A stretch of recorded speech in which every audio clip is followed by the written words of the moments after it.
Hello viewers, কেমন আছো সবাই? তো দেখো, আজকে আমি এসেছিলাম গঙ্গারামপুর আমার মামা বাড়িতে। তো এখানে ছিল আজকে অন্নপ্রাশনের অনুষ্ঠান। তো পিছনে প্যান্ডেল দেখো এখনও কমপ্লিট হয়নি। তো এই জিনিসটা আমার খুব খারাপ লাগে।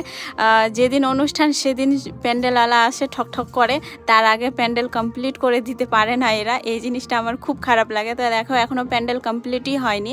তো আমরা সকালেই বেরিয়েছিলাম বাড়ি থেকে, 10টার মধ্যে এখানে পৌঁছে গেছি। তো এদিকে পরিচয় করিয়ে দিই, এটা হচ্ছে আমার মেজো মামা, আর তার কোলে আছে উনার মেয়ে। তো উনারই আজকে অন্নপ্রাশন ছিল। তো সবই আমরা এসে একটু বিশ্রাম নিচ্ছিলাম। তারপরে দেখো এদিকে আমার বুনু, আর ওকে তো আগে রেডি করিয়ে দিয়েছিল সকালবেলায়। তো ভীষণ গরম করেছিল, ও গরমে থাকতে পারছিল না, আবার ওর কাপড় খুলে দিয়ে আবার চেঞ্জ করে অন্য কাপড় পরানো হয়েছে। তো দেখো এদিকে আমার ছোটো মাসি দেখতে অনেক কিউট। তো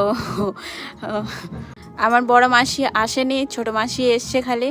তো দেখো আমার বুনুকে নিয়ে একটু কোলে করে ঘুরছিলাম। তারপরে এদিকে দেখো আমার মেজো মামার ছেলে, ও দাঁড়িয়ে দাঁড়িয়ে মুড়ি খাচ্ছিল। আর এটা হচ্ছে আমার ছোট মাসির মেয়ে, আমার বুনু।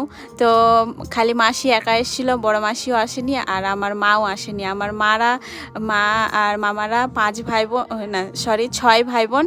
তো খালি ছোট মাসি এসছে, আর কেউ আসেনি। আর তারপরে এইদিকে দেখো, এইদিকে আমরা নারায়ণ পূজার প্রসাদ দিচ্ছিলাম সবাইকে। আর এই দিকে দেখো বসে আছে, এটা হচ্ছে আমার ভাই বউ। তো আমরা দুজন কাজে লেগে পড়লাম ঝটপট করে। আর এই যে এইদিকে দেখো দাঁড়িয়ে আছে, এটা হচ্ছে আমার মেজো মামি। তো দেখো, আর এই যে মাটির ঘরটা দেখতে পারছো, এটা হচ্ছে আমার দাদু দিদার। এখানে অনেক স্মৃতি জড়িয়ে আছে আমাদের।